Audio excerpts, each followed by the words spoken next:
നമസ്കാരം. US-ഇറാൻ സംഘർഷം, രൂപയുടെ മൂല്യത്തിലുണ്ടായ ഇടിവ്, ഫോറിൻ ഇൻസ്റ്റിറ്റ്യൂഷണൽ ഇൻവെസ്റ്റേഴ്സിൻ്റെ തുടർച്ചയായ സെല്ലിംഗ്, മാക്രോ എക്കോണമിക് റിസ്ക് എന്നിവ മൂലം ഇന്നത്തെ ട്രേഡിംഗ് സെഷനിലും ഇന്ത്യൻ മാർക്കറ്റ് ഇടിയുകയും ഇന്ത്യൻ മാർക്കറ്റ് തന്നെ ഒരു കറക്ഷൻ ഫേസിലൂടെ കടന്നു പോവുകയും ചെയ്യുന്നു. ഇന്ന് മാർക്കറ്റ് 2% ഇടിഞ്ഞ് 23,151 ക്ലോസിംഗ് നൽകി. ഇന്നത്തെ ഇടിവോടുകൂടി മാർക്കറ്റ് അതിൻ്റെ റെക്കോർഡ് ഹൈ ആയ 26,373 നിന്നും 12% ഇടിഞ്ഞാണ് ട്രേഡ് ചെയ്യുന്നത്.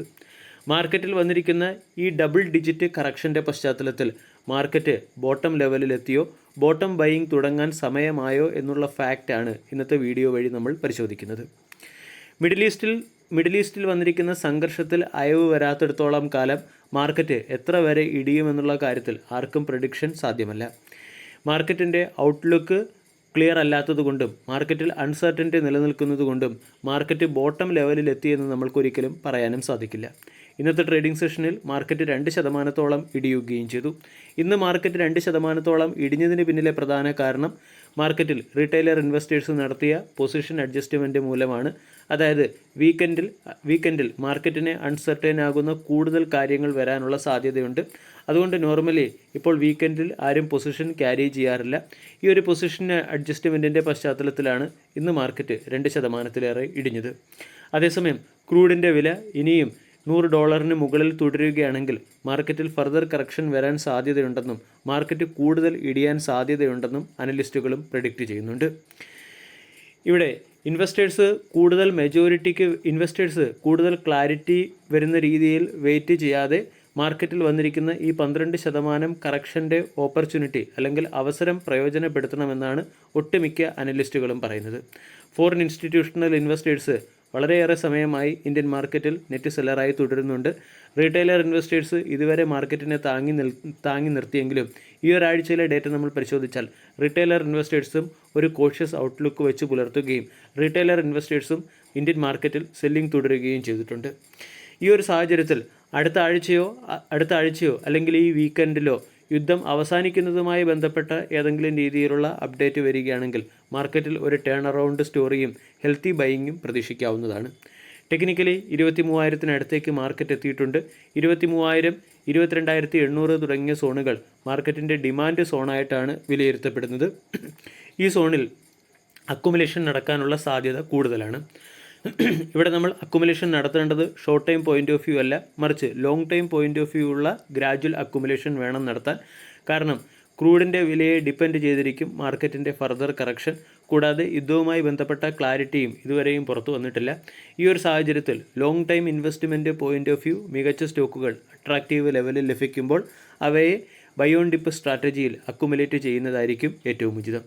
കൂടാതെ ഇൻഡെക്സ് ഇൻവെസ്റ്റേഴ്സിന് നിഫ്റ്റി ഇ ടി എഫ് പോലുള്ള ഇൻഡെക്സുകളെ പരിഗണിക്കാവുന്നതാണ്. നിഫ്റ്റി ഇ ടി എഫ് പോലുള്ള പല ഇ ടി എഫുകളും അവയുടെ സപ്പോർട്ട് സോണിലേക്ക് എത്തുകയും ചെയ്തു.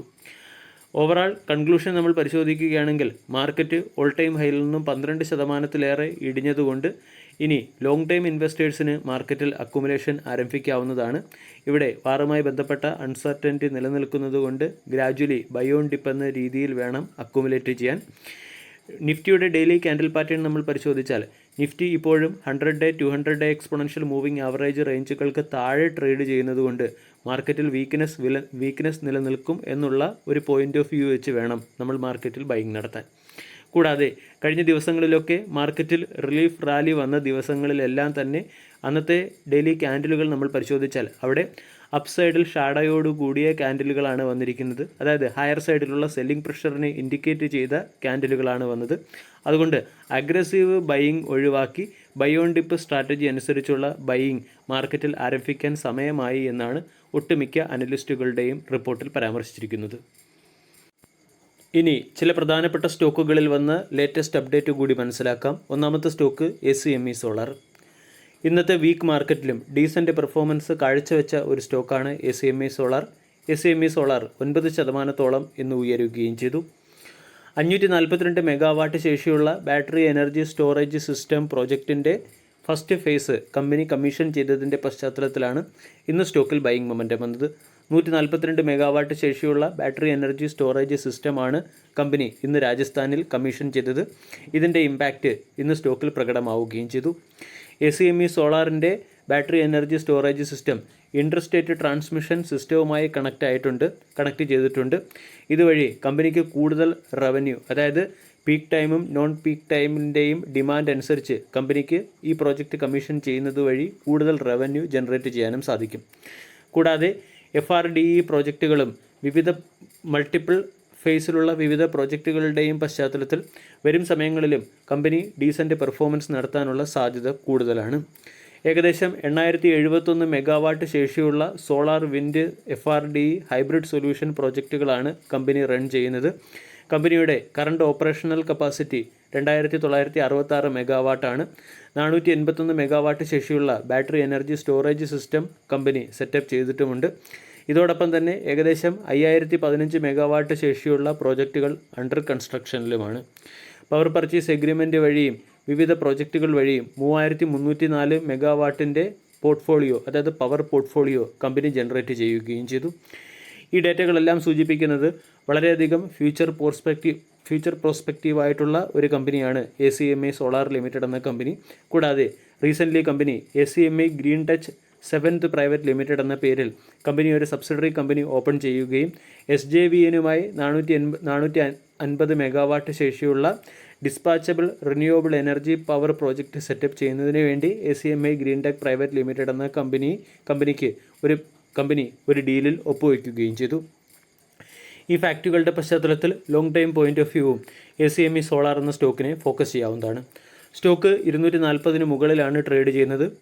200 എക്സ്പൊണൻഷ്യൽ മൂവിംഗ് ആവറേജ് റേഞ്ചിന് മുകളിൽ സ്റ്റോക്ക് എത്തിയതുകൊണ്ട് ഇവിടെ നിന്നും 265, 290 തുടങ്ങിയ ലെവലുകളിലേക്ക് സ്റ്റോക്ക് ഉയരാൻ സാധ്യതയുണ്ട്. വീഡിയോ എല്ലാവർക്കും ഇഷ്ടമായി എന്ന് വിശ്വസിക്കുന്നു. താങ്ക്